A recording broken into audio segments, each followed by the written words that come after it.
Assalamualaikum warahmatullahi wabarakatuh. Jadi kita akan melanjutkan kuliah kita. Kita sekarang sampai kepada tahap monitoring lanjutan. Kalau kita kemarin sudah belajar bagaimana cara untuk mengendalikan kebakaran dan seterusnya, hari ini kita akan belajar bagaimana kita memonitor kebakaran dan lahan melalui indera jauh. Nanti saya akan terangkan apakah arti indera jauh itu. Jadi saya Erianto Indra Putra, kemudian sebagian dari slide yang akan saya sajikan ini dibantu oleh rekan-rekan saya, yaitu Pak Rocky Somarudin dari Lapan dan Pak Israel Albar dari Ditjen PPI dari Kementerian Lingkungan Hidup dan Kehutanan.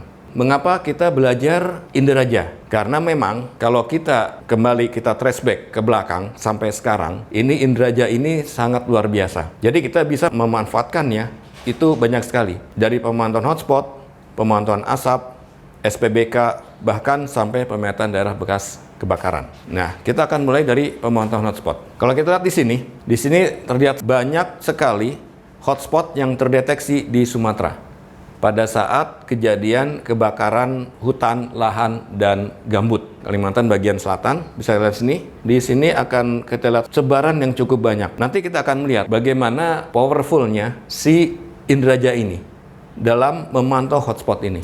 Kenapa kemudian kita menggunakan inderaja? Karena tidak mungkin kita dapat memantau kebakaran satu persatu di setiap titik ini.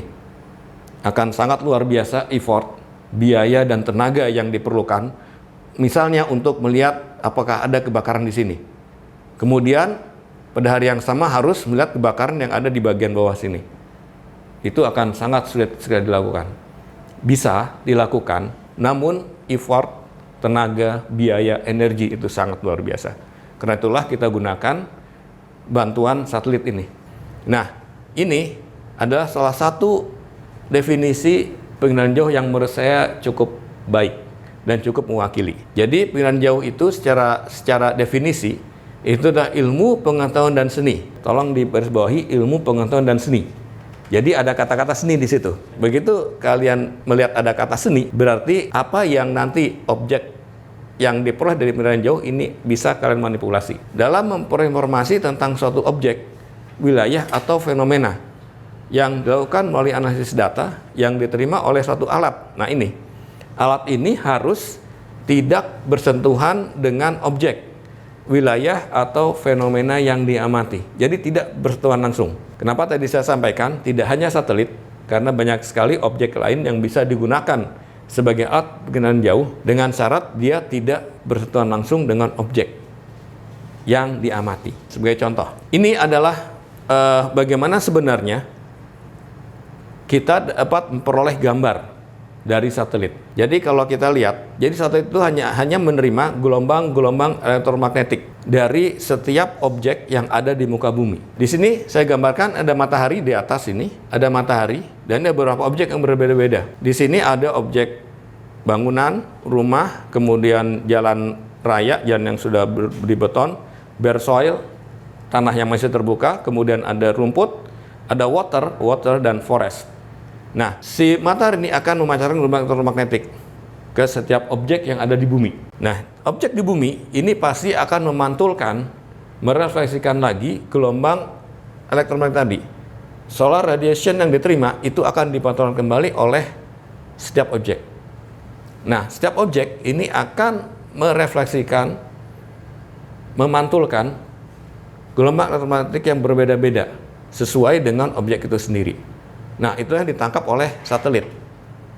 Karena itulah kemudian nanti hasil citra satelit itu kita bisa melihat, oh ini ternyata hutan.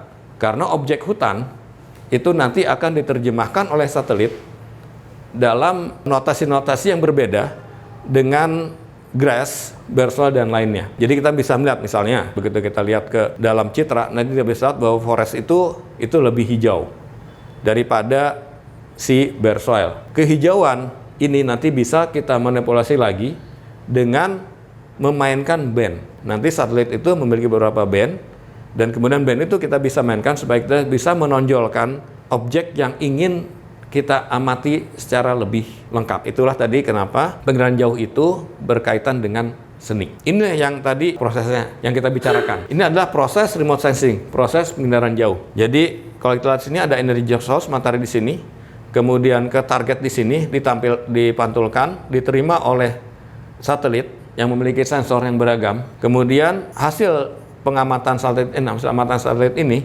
kemudian ditransmisikan ke processing station, ke stasiun pemrosesan, dan kemudian barulah ini kita bisa terima dan kemudian kita analisis untuk kemudian kita aplikasikan.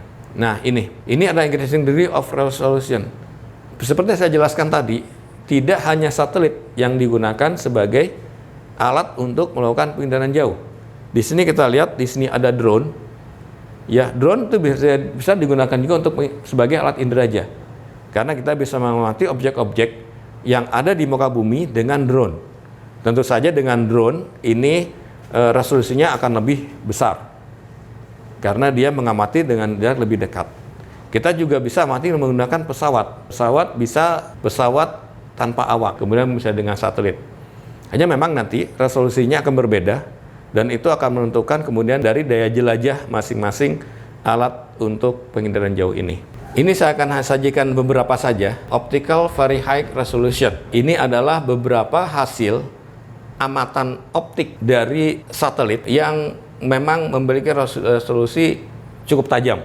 Contohnya di sini ada QuickBird yang resolusi 61 cm hingga ada yang sampai ke World View yang 31 cm. Jadi image ini jika kita perbesar, maka kita akan bisa melihat secara detail letak seseorang. Bahkan posisi kita di samping gedung itu akan sangat jelas terlihat dengan menggunakan World View ini. Mungkin rekan-rekan, adik-adik juga bisa melihat ini. Kalau adik-adik sudah mendownload Google Earth, itu juga ada fitur yang menarik yang bisa kita sampai melihat bagaimana penampakan gedung di depan kita, gedung di samping kiri kita, dan gedung di samping kanan kita. Dan kita bisa melihat bagaimana penampakan gedung 10 meter dari kita. Nah, ini adalah penggabungan dari ciri-ciri seperti itu.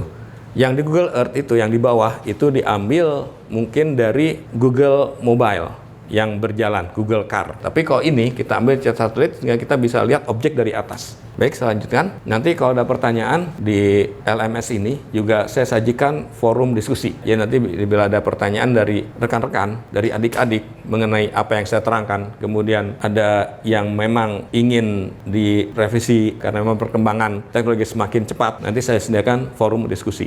Nanti silahkan masukkan komentar pertanyaan di forum diskusi dan nanti kita akan diskusikan mengenai pertanyaan-pertanyaan dari rekan-rekan semua.